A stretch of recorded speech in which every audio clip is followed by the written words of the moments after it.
Missed an episode of your favorite podcast? Choose from over a decade of content in our archives, not just the latest episode. All free at GCNlive.com. This is your call to action. Get prepared, America. Economy, survival, energy, disasters. This is USAPrepares.com. Informative radio, educational radio. Interact now by emailing instructor@usaprepares.com or text at 434-390-7953. Class, please take your seats. Now, your instructor, Vincent Finelli. Everyone all set, cocked, locked, blissed? Dr. Shealy, are you blissed? Yes. That's great. It's good to hear your voice, Dr. Shealy. Class, we broadcast 2 hours a day, 5 days a week from Missouri, from the Ozark Mountains, high atop the Missouri Ozarks. If you'd like to call us, we'll pay for the call, 866-582-9933, 866-582-9933. Telephone listen line, 605-477-3249. Dr. Norm Shealy is with us, normshealy.com. Dr. Shealy, I was taking my vitamins this morning before the broadcast. I take them 7 days a week. And I happen to, this is not a commercial class, I happen to like your youth formula. It says Dr. Shealy's youth formula. And Dr. Shealy, your youth formula has MSM and vitamin C. It's got 2,000 milligrams, which is a large dose of vitamin C, ascorbic acid, and MSM, 1,000 milligrams. Other vitamin C is just plain ascorbic acid, 1,000 milligrams. You can get it at the Chinese factory outlet. Other vitamin C compounds have pepper in it. What is the difference from your experience between or among those vitamin C's that are commonly out there, and including the one with rose hips? I've tried them all, and I like yours the best. I can feel a difference. But why is that, Dr. Shealy? Well, the main reason is that when you put the 1,000 milligrams of the MSM with the 2,000 of vitamin C, it strikingly increases your DHEA, the anti-stress hormone. MSM alone, vitamin C alone, will not do that. It's the combination with the MSM and the C that makes a big difference. Okay. Well, I mean, it's a difference you can feel, class. And what about those who put pepper? What about those compounds of the capsules of vitamin C, ascorbic acid, with ground pepper? What does the pepper do? Pepper does enhance absorption, especially of curcumin, but I don't think it has anything to vitamin C. Okay. So when I take turmeric curcumin complex, I should be taking some food with pepper in it too? Yeah, or you can buy it with the capsules already having the pepperine in it. Okay. So pepper enhances absorption of curcumin. Okay, I'm writing this down. Does pepper enhance absorption of anything else? It just helps, I think, numerous things. It helps quercetins. It helps berberine. It is an enhancer of benefit, and absorption. Okay. Well, I like pepper. My mother used to eat pepper a lot, and I was concerned because she had a hiatal hernia, and I was concerned about pepper because doctors would say, "Oh no, don't eat pepper." But my mom thought that she should eat pepper, and then they said, "Well, don't eat seeds. Don't eat anything with seeds." And then we read, it doesn't make any difference. You can eat seeds. Do you have a feel for what the real answer for those with hiatal hernias eating seeds and pepper really is? What is the solution? It actually, pepper does raise dopamine, the bliss hormone, and serotonin, the bright-eyed, bushy-tailed wake-up hormone, and it does seem to improve the immune system. So it is, of all the natural spices, one of the greatest. Okay. And do you have a preference for enhancing the immune system, whether it be red pepper, green pepper, black pepper, or white pepper? Because they're all different. I know. And to be quite honest, I'm not positive. Most often, the studies most often are black pepper, but I don't know that. Okay. Well, I can tell you that our son bought some green pepper in a grinder. And these were whole peppercorns. And so I tried it. I thought, this is great. And I became hooked on green pepper. But then when I try white pepper, I get hooked on white pepper. And then when I go to red pepper, I get hooked on red pepper. And then when I go to black pepper, I get hooked. Well, you are a prepper after all. Why not? So we have a peppercorn grinder that has red and white and black and green peppercorns in it. So I don't have to make any choices. But they are all different. And I like red pepper on a lot of foods. And I was just wondering if that is something that, well, the Mexicans love hot, spicy food. And is there a reason for that? Why they love it down in Mexico, whereas maybe in Maine or New Hampshire, we might not like pepper as much, red pepper. Well, yeah, it is a cultural thing in a sense, but Jethro Close, in Back to Eden, which is my favorite herbal book, spends more time talking about, red hot pepper than any other herb. He considers it the top-notch one. And is there a reason to endure hotter, more spicy red pepper than not? If it's curry or Mexican food or whatever, I like mild. I don't like moderate or hot. Yeah, there's a Chinese restaurant that I go to once in a while, and they recognize me. And I don't know if I make a big splash or what, but people seem to remember me when I go in. And the gal who's been there for many, many years will look up and she'll say, "Hey, Vincent, I know, extra, extra, extra, extra spicy, right?" "Yes, thank you very much." And that's the way I like it. I mean, 4X spicy is what I like with red pepper, and I eat it slowly. And why? By the way, why is it that we break out in a sweat when we have something really, really spicy? Because around the kitchen table, it happens a lot. Our children will all, they like it really spicy, red pepper, and they'll start sweating. Is that a dangerous thing? I mean, are we on the edge of collapse when we do that? That I don't know. I've never eaten enough to get to sweat. Yeah, well, okay. Maybe we'll need to do some further research. So, Dr. Shealy, the most unusual thing happened. Well, maybe it wasn't unusual. Maybe it's common. But for me, it was unusual. In the last week, I was on the phone with someone I had never talked to before. And we were having this conversation, and this person was on a speakerphone, and I was on a speakerphone. In our kitchen, we have a landline, and you just push the button, and it takes you to the speakerphone. Well, so I kind of like the idea of having a speakerphone, and I certainly recommend it, as you do, for people who can't get away from the cell phone. Distance is your friend. Well, here's what happened. It has really nothing to do with the phone per se, but we were talking, and because he was on his speakerphone, anybody in the room could have heard our discussion. And it wasn't really nothing. It was nothing secret. We're just having a discussion, and there was someone I had never talked to before. And we're getting to know each other for a couple minutes. And so we talked about two different places on the map.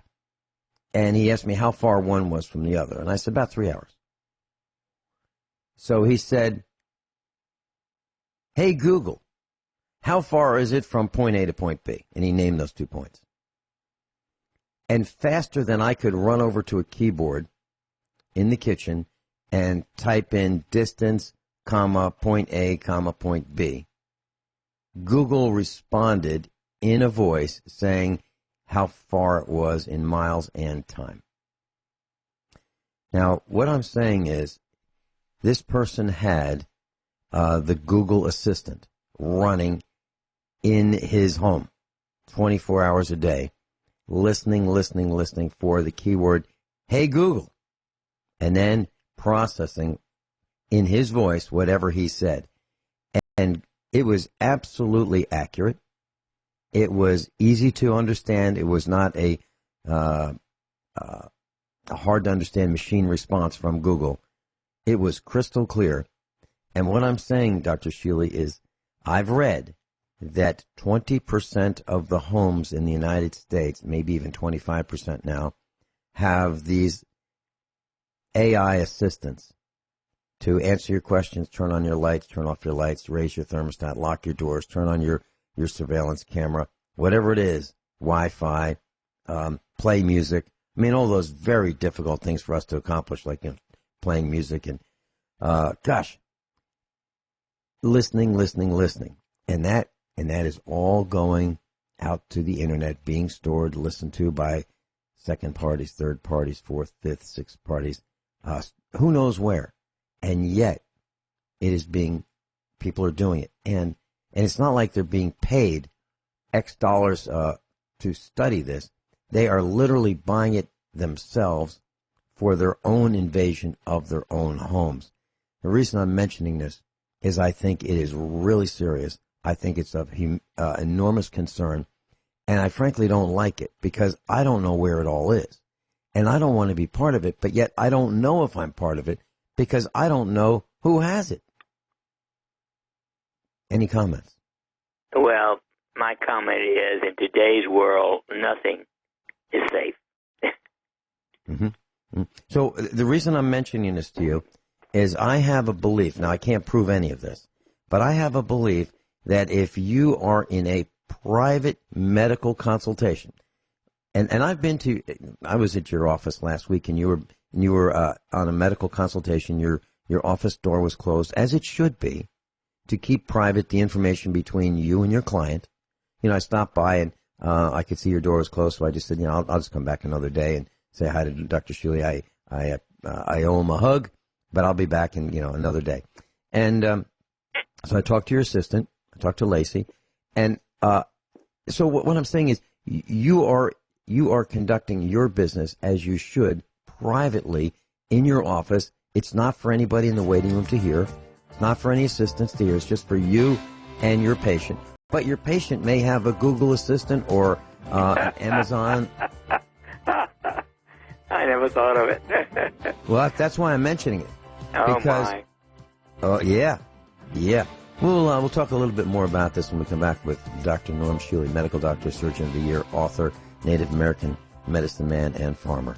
So, Dr. Shealy, my concern is this, that we may go into someone's house, or if we talk to them on let's say they have a cell phone, because most people have a cell phone. Most people don't have landlines.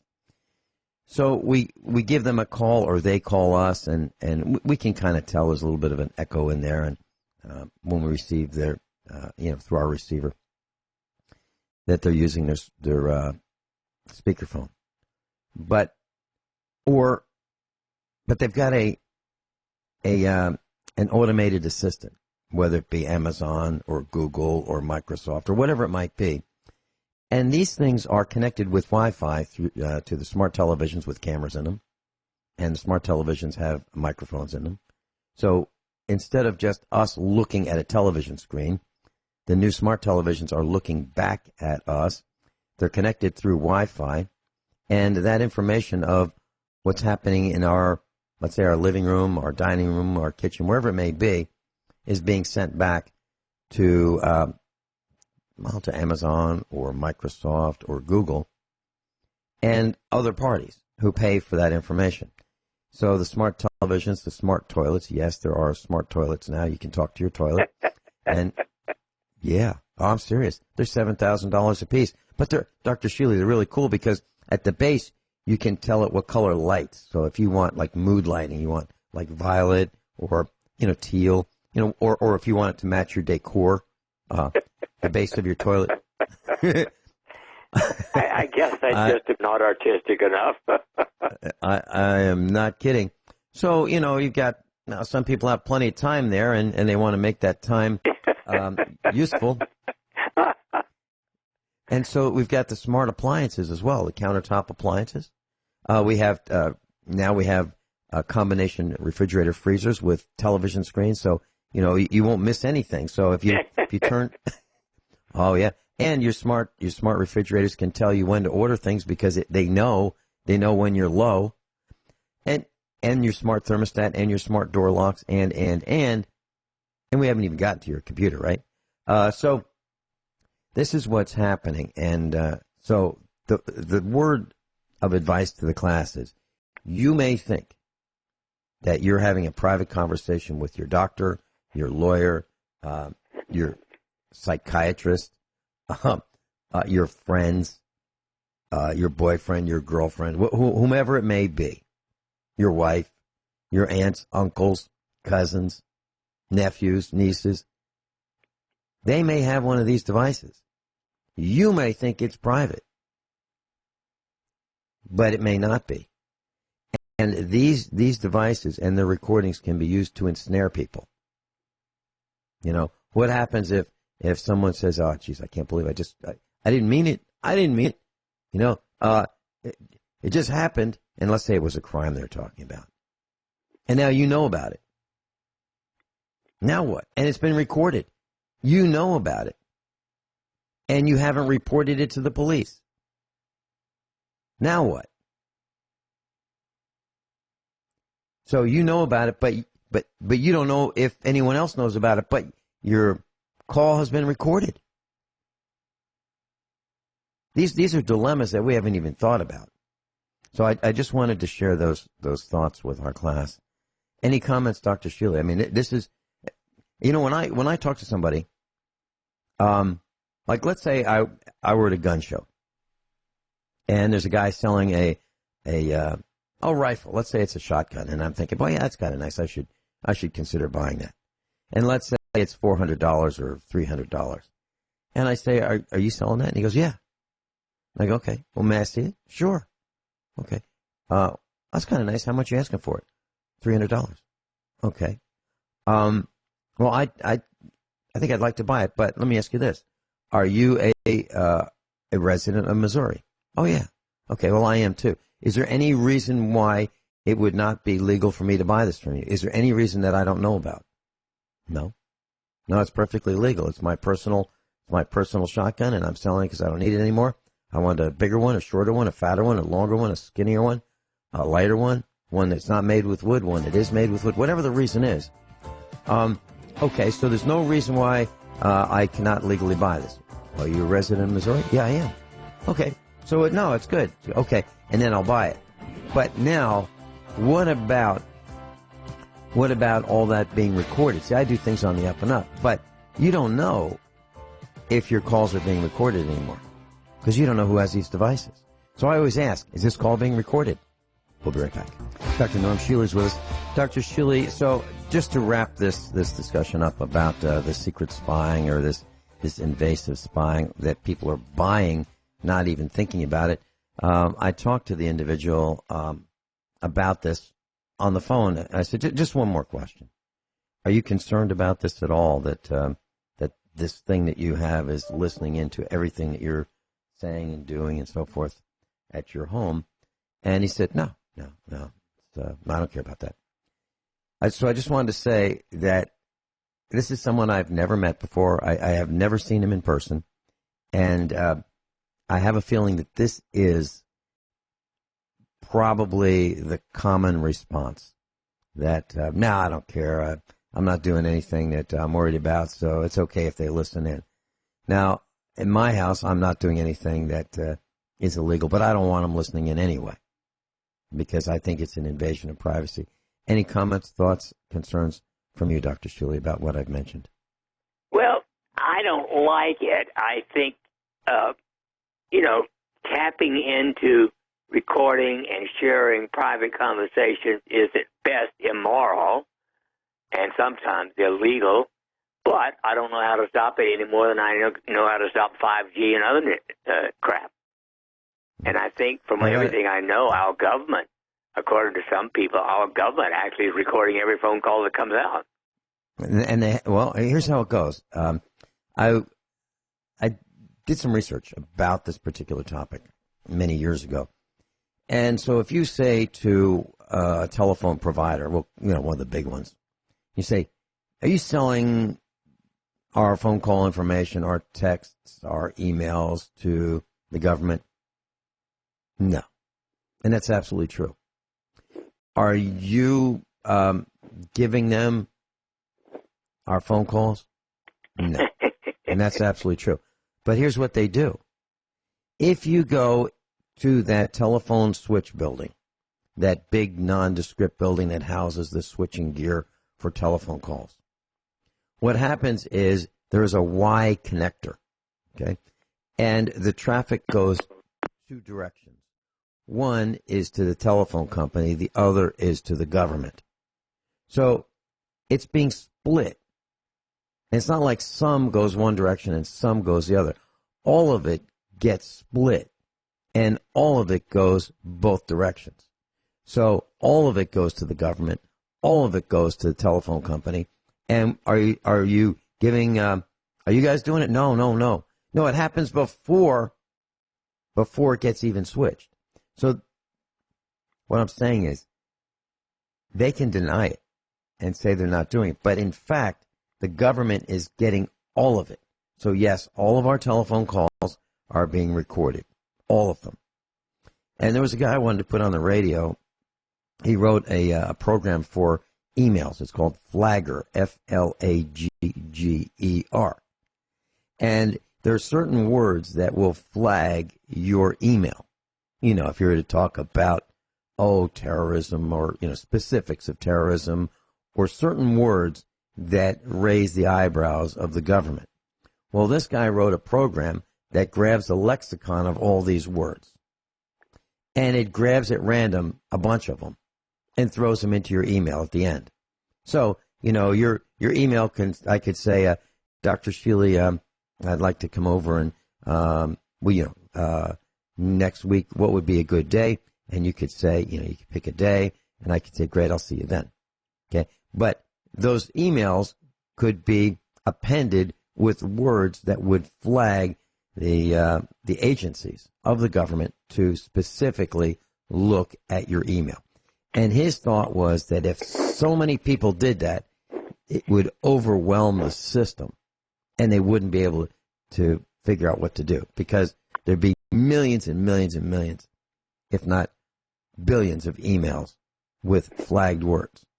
And I think it's an interesting concept. I hope the bastards choke on them. I really do. I mean, I consider government evil, but this is the ultimate evil. Yeah. It is evil. And they are listening. And, it keeps going back in my mind to that old story about the king. And the king invites two people for dinner, two peasants, and two guys about the same age. And they gorge themselves on this fabulous dinner. I'm talking about in the days of the castles. And so they gorge themselves, and the king says to one of them, okay, I want you to lie down after this feast. Just lie down. And he tells the other one he wants them to run around the castle and come right back in after he does a lap around the castle. I'm paraphrasing. And then he brings them in, and the one who has rested after the meal, he cuts him open to find out how his digestive system is working. Takes the other one, who's run around the castle, and cuts him open to see which is better for digestion. So government, and we'll call that government. That's the kind of stuff that happens. So we have been experimented on. We know that in St. Louis, radioactivity was released many decades ago, to see which way it blows and to see what effect it has on young children. who are in a school across the road. Yeah, how's it work? And then we know that the Quaker Oats Company was involved in studying how well Quaker Oats goes through the digestive system by enhancing it with radioactivity. At least that's what I've read. Because they were at a war with the Ralston Company with the Wheatina. So what was better, Wheatina or oatmeal? Well, let's find out. Let's mix radiation with radioactivity with the oatmeal, see how well it's digested, and we can watch it. Dr. Shealy, these are the kinds of things that have been going on. I'm sure you know about this. Do you know any others? I've heard all these things, and I spend more time detaching than I do listening. Yeah, it's pretty upsetting, isn't it? Because if I didn't detach, I would go crazy. When I first started the connection with our engineer Alex, I asked him about evolution versus creation. I said, "So what do you think, Alex?" And he said, "Well, he kind of thinks it's both." And I said, "Well, that's where I am." I said, "I'd like to ask Dr. Shealy that because I don't think we've ever talked about that." Dr. Shealy, what is your thought about creationism versus evolution? Well, I think I believe in both. I mean, obviously, we were created at some point, whether it was as a bacteria or whatever, but I think we do evolve. Okay. I'm with you 100%. And I was thinking about evolution, and I was thinking about we have become, not all of us, but many of us, way too many of us, way too much. Way too many of us have become consumer-asauruses. You know, we want more and more and more, bigger, more tasty, more fat, more calories, and we show it. We wear it. And I'm thinking that if this continues, if it's going to be hard to get to the can opener to open a can or to peel the wrapper off, whatever it is, and put it in the microwave oven because it'll take too much energy. Because we're going to be so out of shape, so overweight. Do you think that that's possible? Of course. Have you seen that in Springfield? I parked my car at Price Chopper, I think it was. Price Cutter or Price Chopper. I always get them mixed up. And I pulled into the parking space, and it was one parking space over from the handicapped extra wide parking spaces. There was one right there, and I pulled my vehicle in. And I was coming out of the store really frustrated, and I wanted to wash my hands. So, because of the sticky carts, I thought, gosh. And there was a gal, probably a little younger than I, who looked a lot older than I do, probably a heavy smoker at one point, and she was riding around in one of those carts.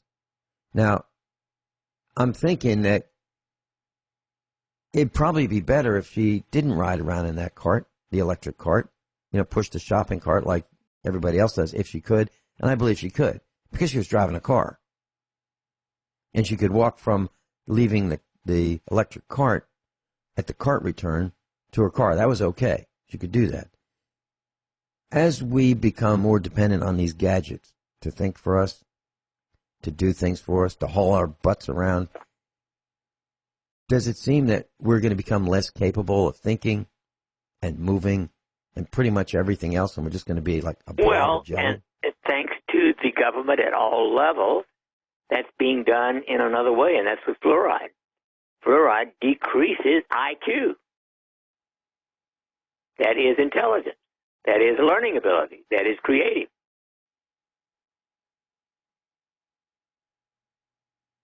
Fluoride decreases IQ. Yes, we've been talking about that for years, and it's becoming more apparent. I can't believe how many people know less and less about more and more, literally. There's so many people that they give me these blank stares no matter what I talk about. They have no idea what I'm talking about, and I don't think they want to. I think they just want to turn on the TV, get in that lazy boy, recline, and make sure they've got that remote real close to them. And they want the the cup holders on their lazy boys, so they could, get it all done at one time and just kind of watch TV and vegetate, for the whole evening. Period. That's it. I think I'd that's rather happening. drink a quart of vodka than listening to the news. Dr. Shealy, I have not. I don't even know if I would know how to get television. We used to be able to buy a television, hook up an antenna to it, and you could watch, 2 through channel 13, and then UHF came out later.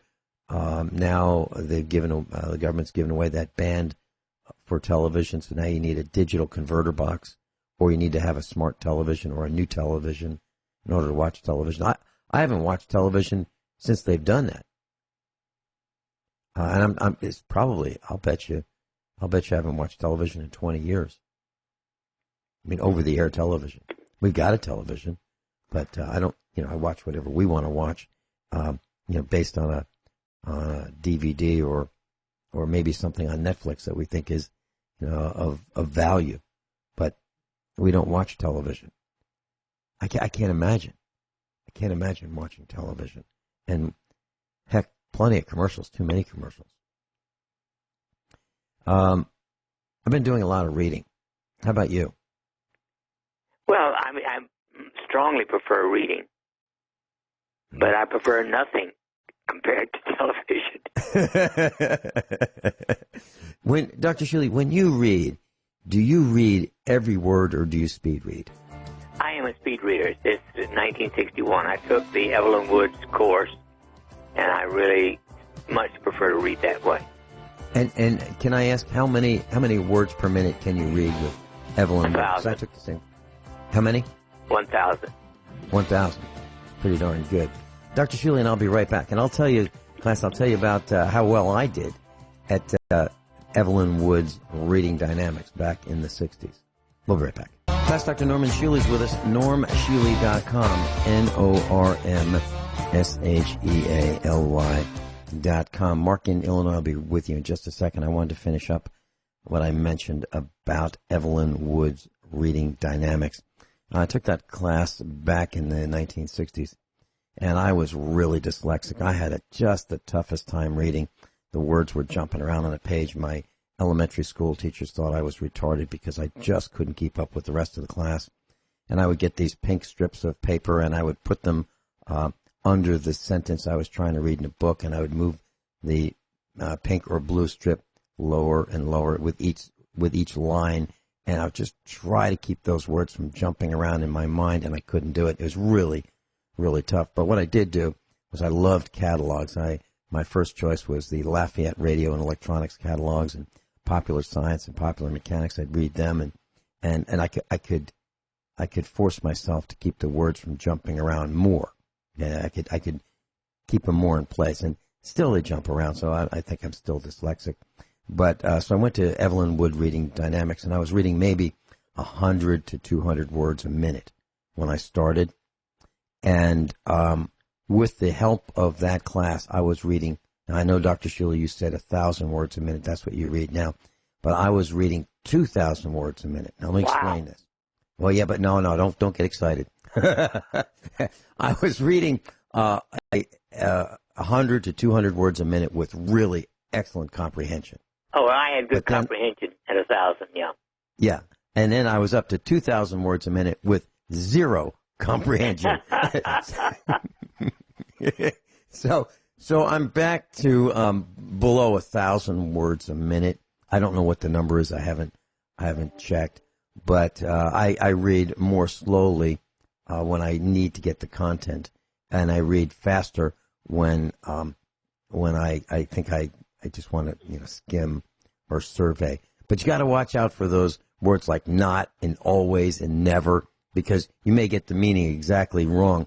And when I was reading Evelyn Wood reading dynamics, they had me read a line at a time. Just instead of going across the line and reading every word in the line, it's like bang, bang, bang, line at a time. And then they had me reading like several lines at a time. Then they had me reading forwards and backwards. You kind of use your finger to point, and you could read a page in like 5 seconds, maybe 3 seconds. But the problem was the comprehension, and that's where I fell short. Any quick comments before we put Mark on? No, keep the faith, baby. Okay. Mark in Illinois, welcome. You're on with Dr. Norm Shealy. Good morning. I heard you talking about evolution and creationism, and I just wanted to share this one verse in Genesis chapter 1, verse 27. Is it all right if I read that? How long will it be? It'll take me less than 30 seconds. Go ahead.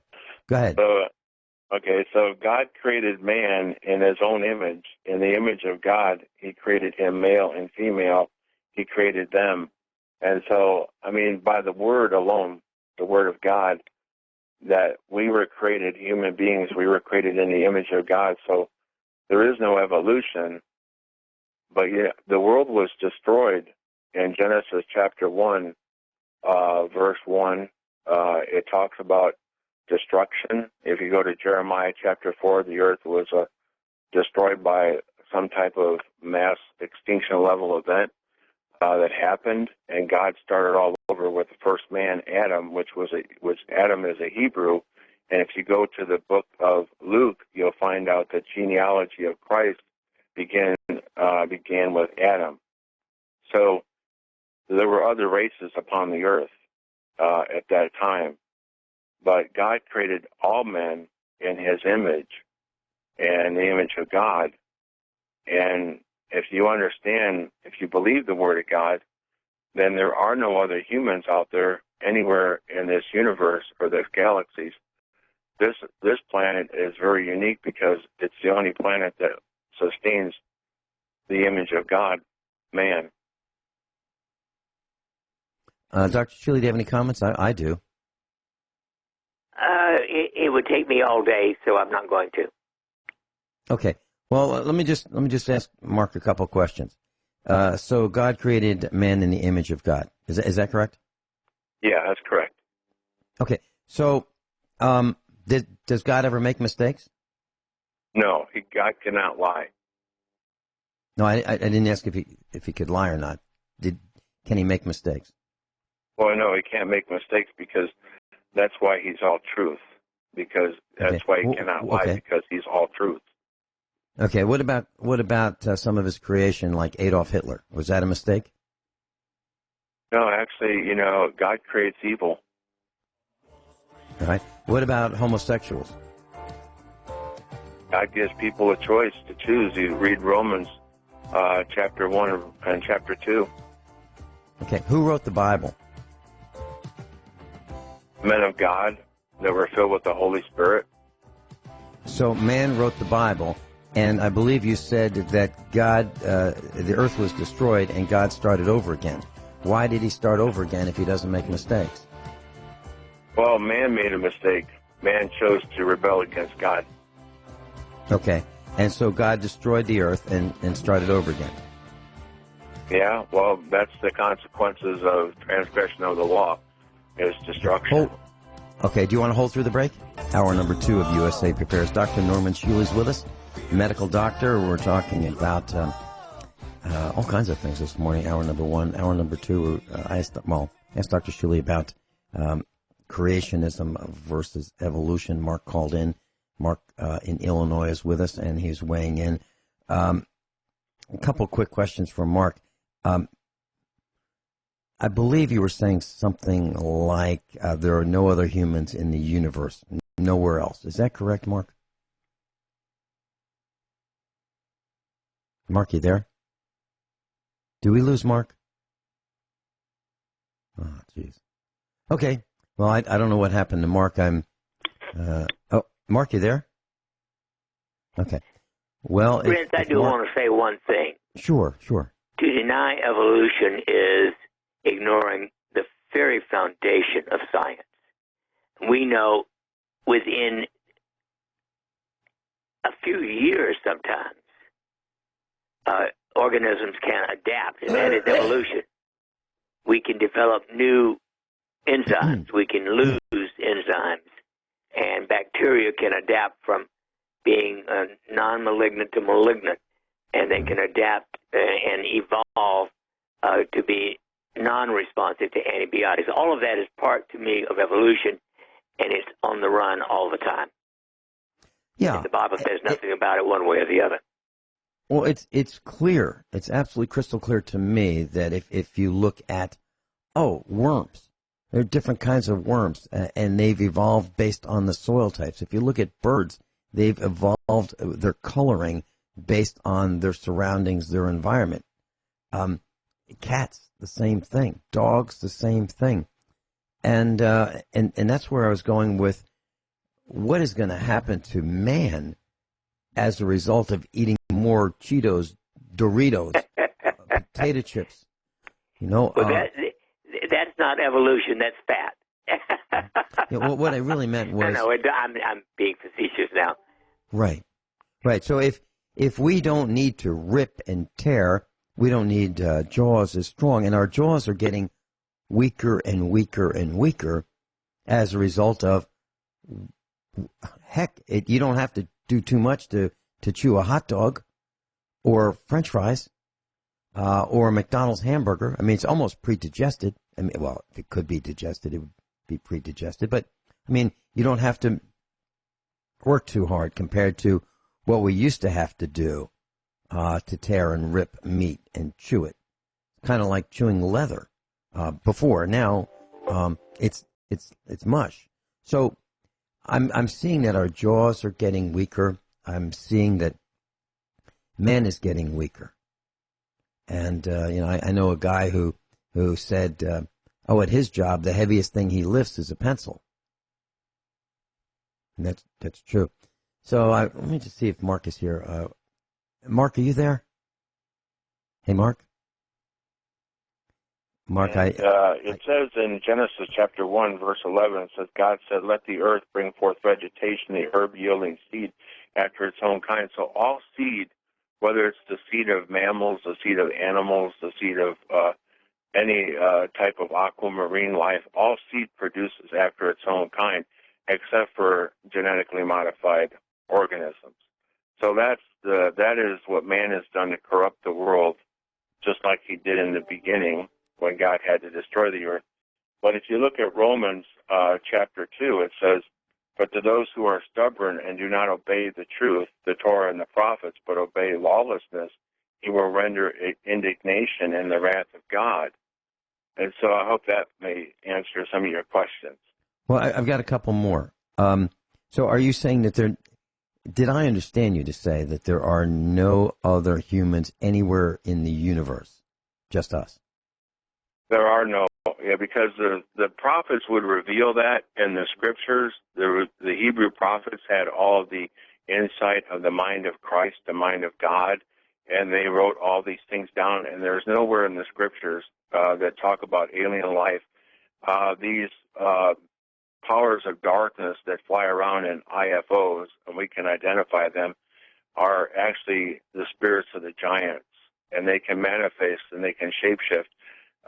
They're these ships that people see in the sky, but they're not really physical. They're manifestation of the spiritual force. So are you saying that in the entire universe, well, let me ask you this, is the universe limited or unlimited? I mean, is there a boundary? No, God is constantly. Creation, that's why it's called the kingdom of heavens, because, I don't think man can actually, count how many the house of Israel. It says house of Israel, that's the 12 tribes. It said become like the sand of the sea and like the stars of the heavens. Can you count the stars of the heavens? It seems like it's moving to me. So it's hard. It's hard to count that, but I do think that there is a finite number of grains of sand at any point in time. But a nanosecond later, there are more because they break up into more parts. But if you were to freeze time, I think there's a finite number of grains of sand. But what I'm asking is, so there is no edge to the universe. It just keeps on going.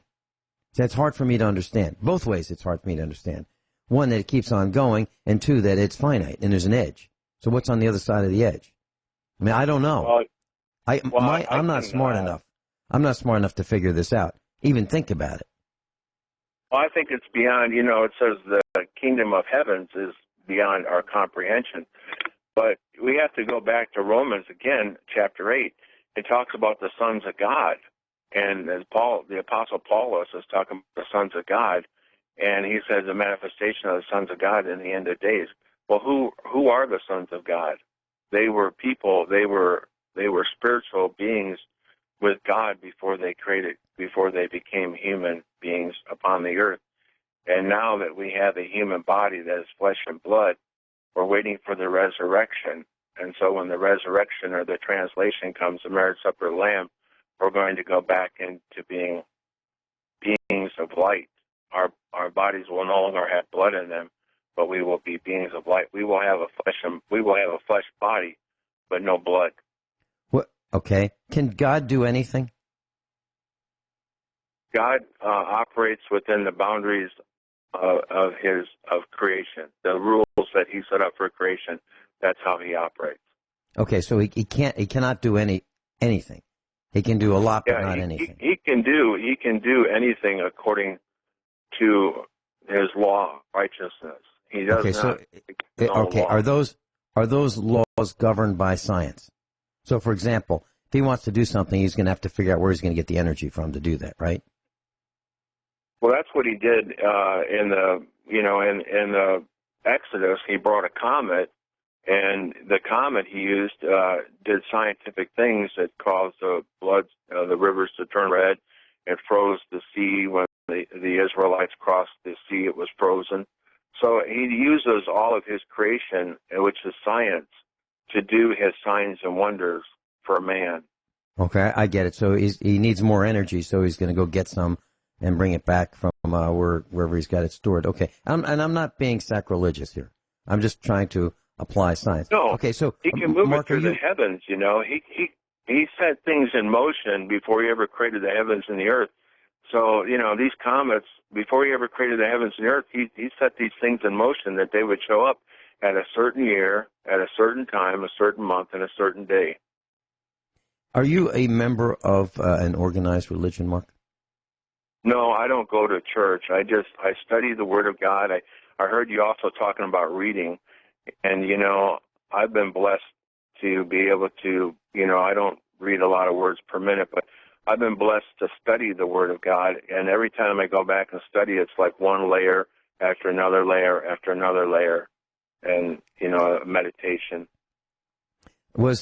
Mark, was man an experiment? Did God say, let's see, I built you this place, we'll call it Earth, and I'm going to tell you half of what you need to know, the other half you're going to have to figure out on your own. I'm going to leave you guys alone for a while, and I'll come back and check on you, see how you're doing. Do you think it was something like that? No, because God is with us.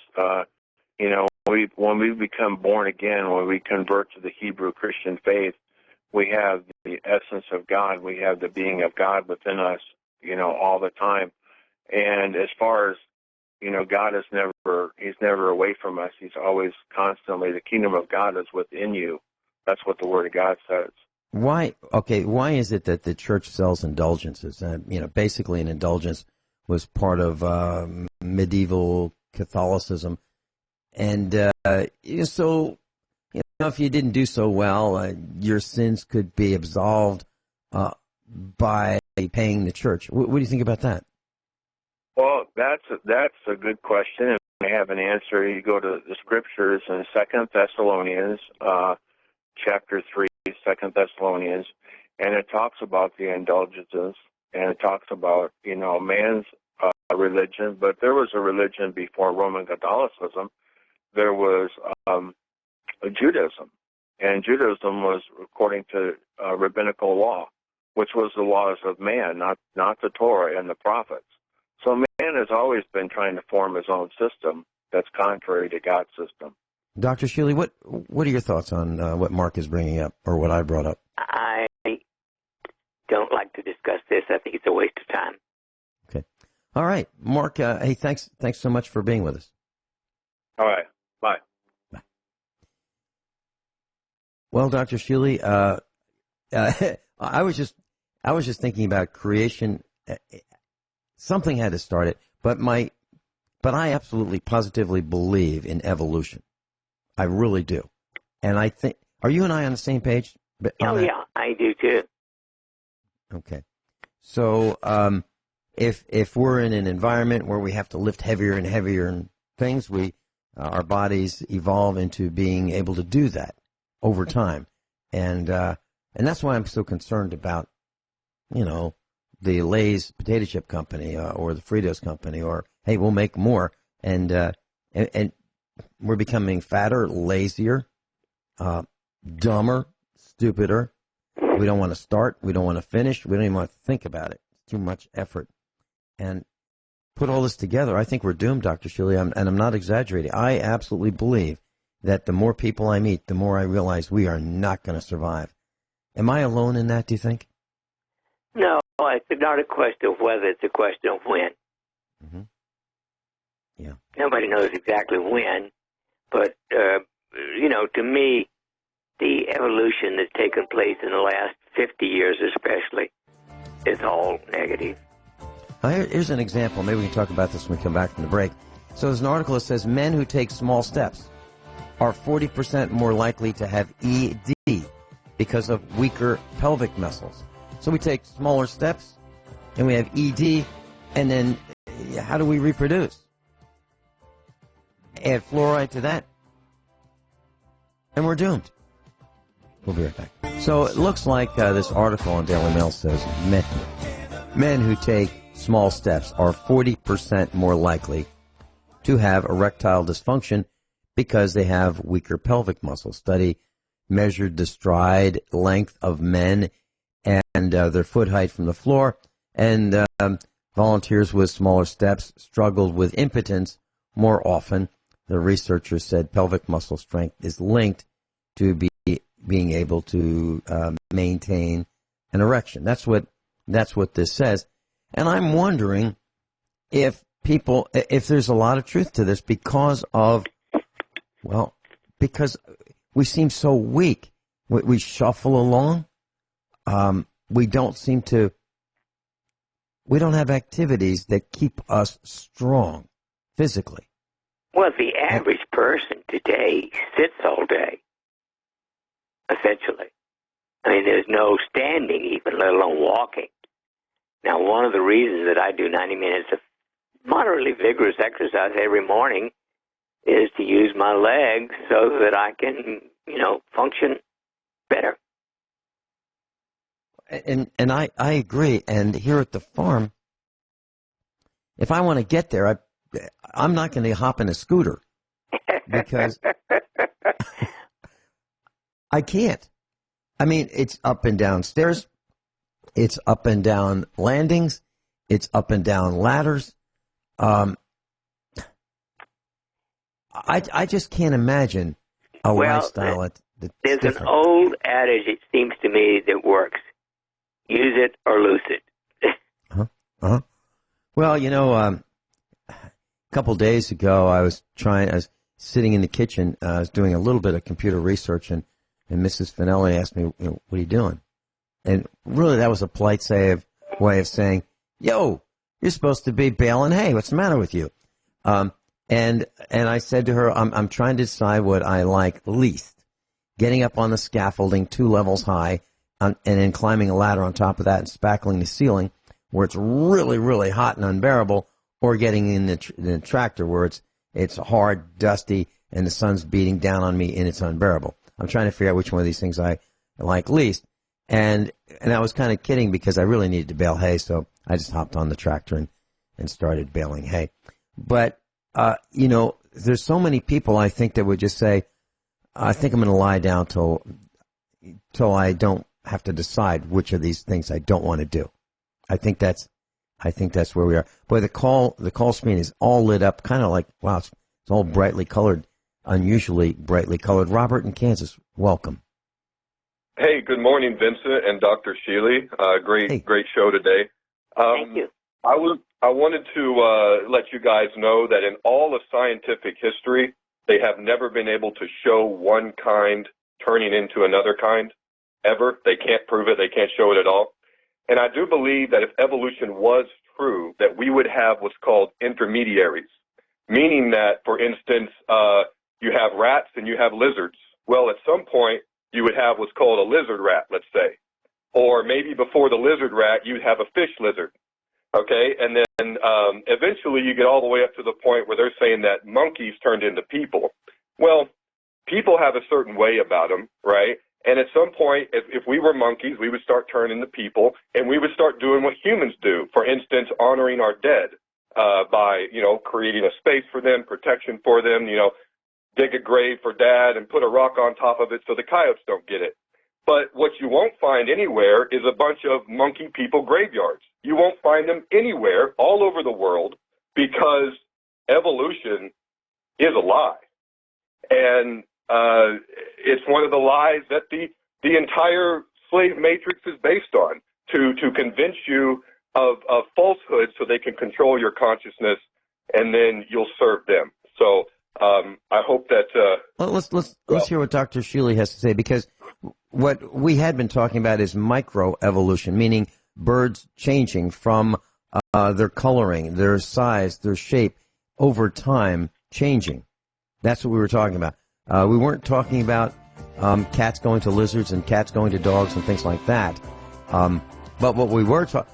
Well, heck, if you don't need a tail, the tails get shorter, right? Don't they? Adaptation. Correct. And that's what I was referring to as microevolution. I'd love to hear Dr. Shealy's comments when we come back. Brian and David, please stay with us and we'll get to you. Class, Dr. Norman Shealy's in class today at the head of the classroom. And if you'd like to make an appointment, if you'd like to schedule a consultation, you can do that via telephone. Dr. Shealy, would you like to share with us the telephone number to call your office in Springfield, Missouri, Central Time? 417-351-5221. That's 417-351-5221, class. Robert in Kansas was talking about adaptation.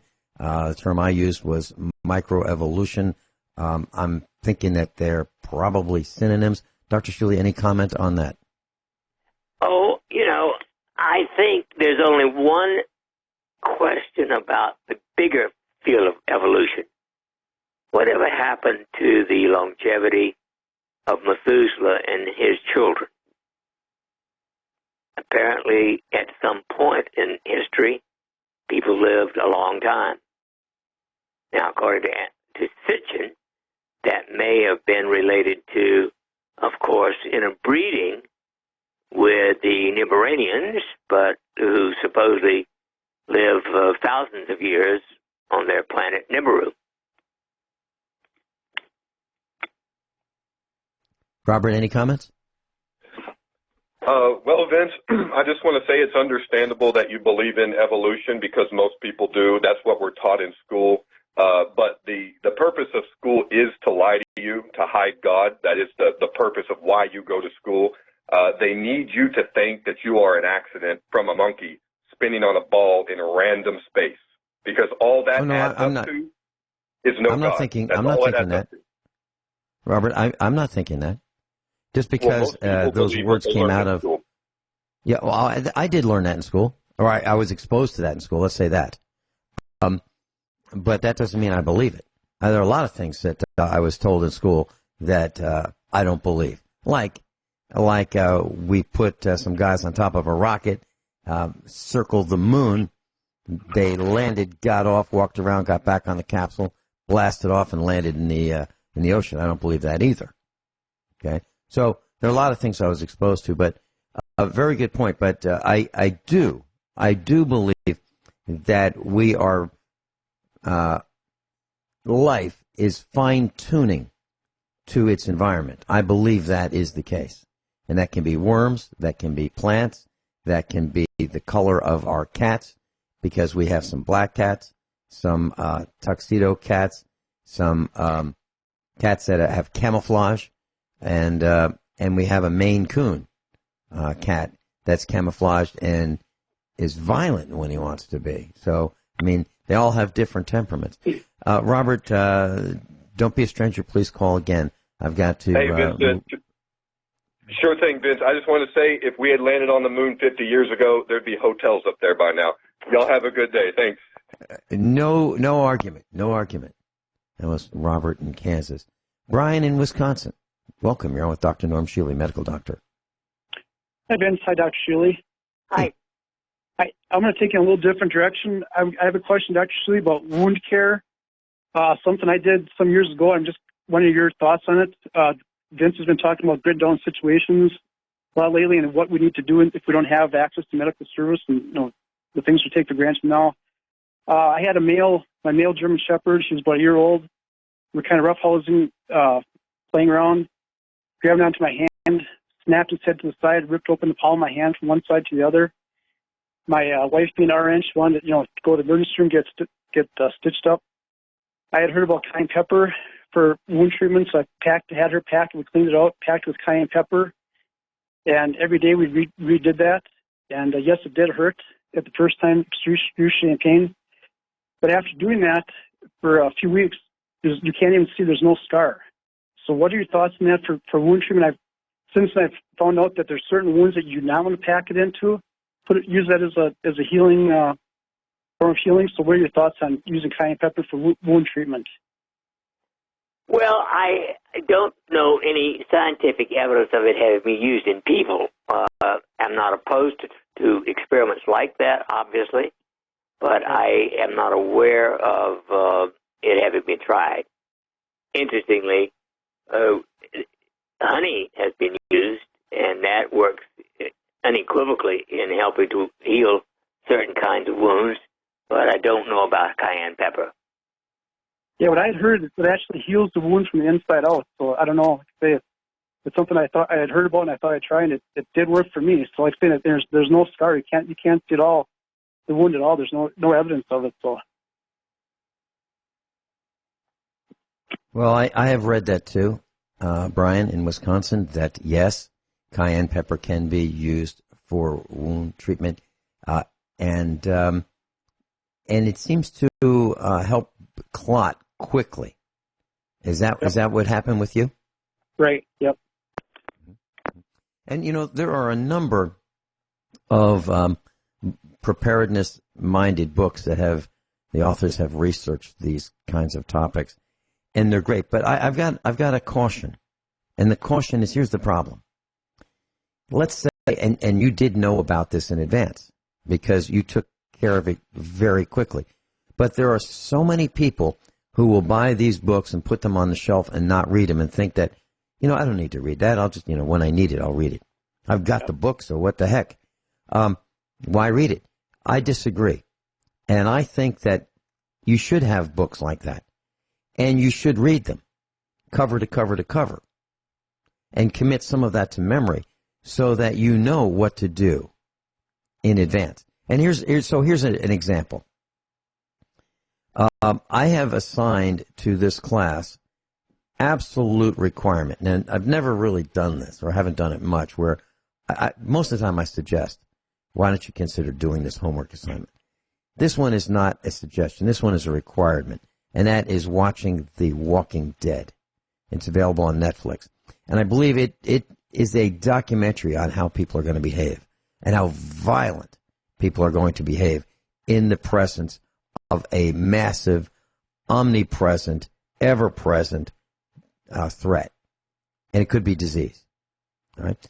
So how are people going to behave when they're hungry and things like that? So what I'm saying is, over the weekend, I thought, how many people are ready to answer the door with a gun in an extreme situation? How many people are willing to do that? And let's say there are 10 people outside. Okay, so so you answer the door with a gun because you're really being threatened. I mean, for real, a serious threat. There's a gang out there.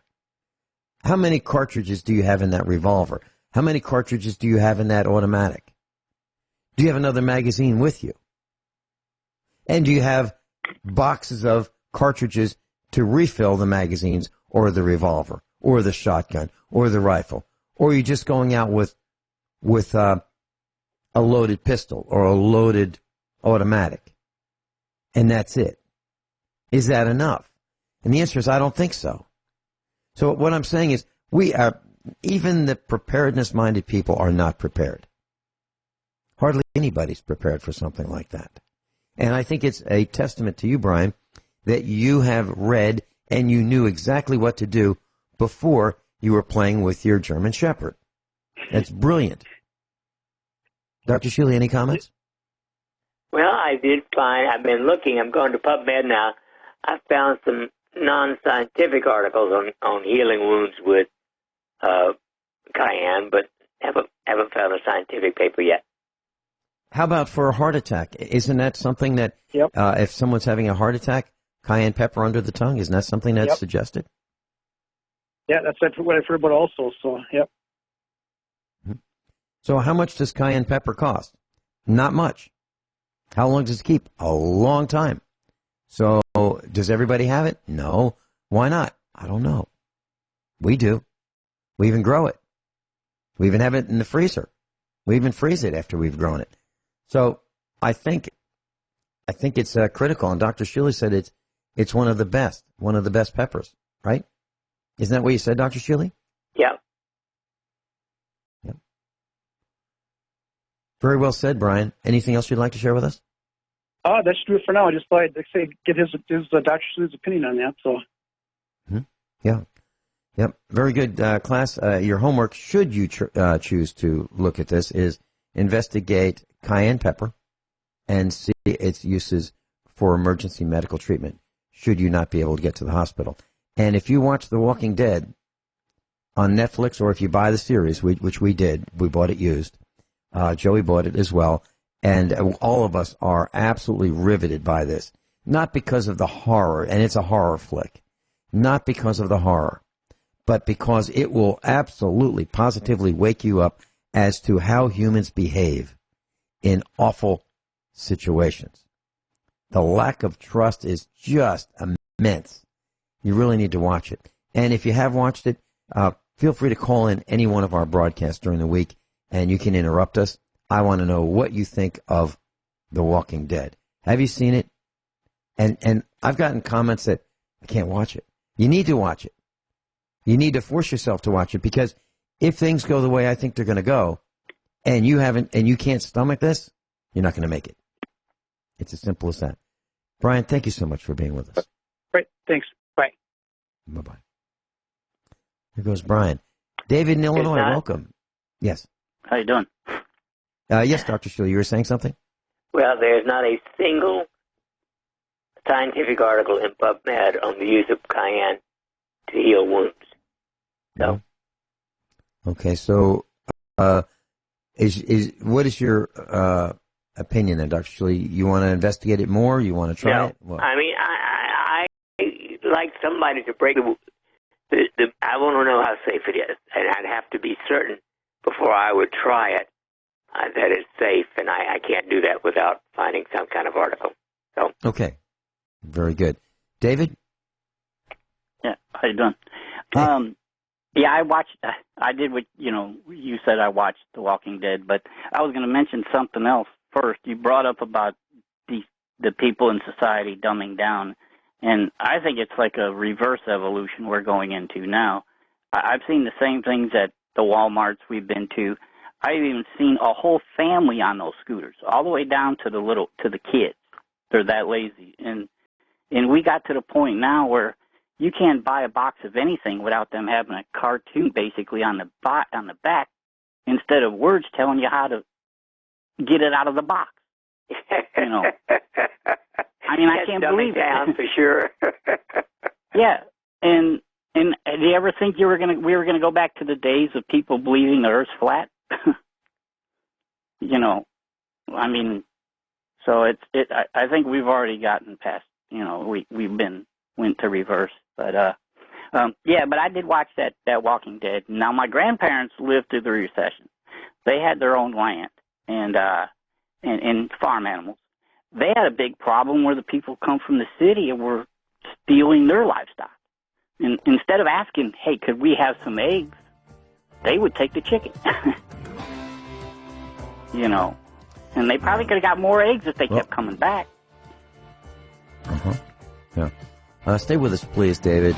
We had a guy come by our farm with a truck, and he was scoping out one of our little calves that was just born. He wanted to steal it. and he met up with a little bit of resistance, and he decided that he wasn't coming back. I don't get it.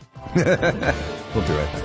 And if you'd like to go to his website, that's where you can get your supplements. That's where you'll be able to see everything that you need to see, his books, his supplements, and that would be normshealy.com, NORMSHEALY.com, and that's the website. And if you'd like to email him, norm@normshealy.com, NORM@normshealy.com. David, in Illinois, very quickly, you watched The Walking Dead. What was your reaction? Do you feel that it is as important as I've been saying, or not? Oh, yeah. I think there's another movie you could watch. It's been out. It was actually based on Missouri. It came out in 1984, The Day After. And that's almost the same thing. Everybody, when that happens, during that movie, you can find it on YouTube, everybody from the cities goes out to where places like you are, and you're going to have to, I feel bad because you're going to be in a rougher situation than anybody else because you have the cattle. You have the livestock. They're going to leave the cities. And the thing is, there is a catastrophe is going to happen, period. Whether it be the fault line, whether it be a nuclear plant, or whether it be Yellowstone, there's nothing we can do about that except for if it happens while we're alive or after we're gone. Everybody else is going to have to deal with it. But these people in the cities, they don't even know how to get milk or anything unless it's right down the street. So they're going to come and they're going to assume because a crisis happens, whatever you have, they're entitled to. You know, class, you'll see that. You'll see that in The Walking Dead. Dr. Shealy, are you concerned about that with your lifestyle? You living on a farm that people may find, hey... You know, Vince, I have never, ever, ever, since I can recall, since age 4, had a fear of death. So, you know, whatever happens, happens. I'm not going to waste my energy worrying about somebody coming and killing me. It's their karma, not mine, is the way I look at it. Okay. How about a fear of pain? Do you have a fear of pain? I'm sorry? Do you have a fear of pain? P-A-I-N. Oh, heavens no. Okay. I've dealt with it adequately in my patients and myself. And, you know, Dr. Shealy, I wanted to ask you a question. David, we have never met, but I wanted to ask Dr. Shealy this. You know, so we had this guy who wanted to, I'm absolutely convinced he wanted to steal this baby calf. And because it weighs about 100 pounds and maybe a little bit more, maybe 125. And he could pick that up and put that in his pickup truck and race off with it. And, you know, get himself a real nice little calf. Well, when I met this guy, I had a chance to talk to him. Our son was talking to him, and we stopped him on the road. We wouldn't let him come up our road anymore. He was checking out, trying to get the opportunity to steal this calf. So I went over to see him in his vehicle, and he looked at me, and this guy's from over 20 miles away.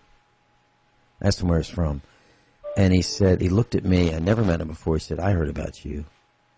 You're the one that shoots people." Now, at that point, he was terrified because he figured out who I was, and my reputation is that I kill people. Now, Dr. Shealy, you know me. Let me add one more dot to this little equation. There's a guy in the area who is a Army Ranger, former Army Ranger. And he was talking to our son, and our son took third place in the Disney Wide World of Sports National Karate Championship in fighting. Took third years ago. And this guy, this former Ranger, and my son were talking, they're buddies. And he said to my son, I'm not afraid of you. But your father, he scares me.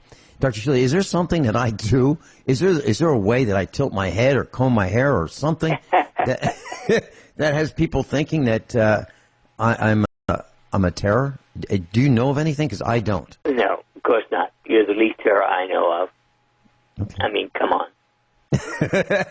Well, this is what people say. I mean, I'm not making this up. Well, I mean, you know, ignorance is not understandable. That to me is ignorance.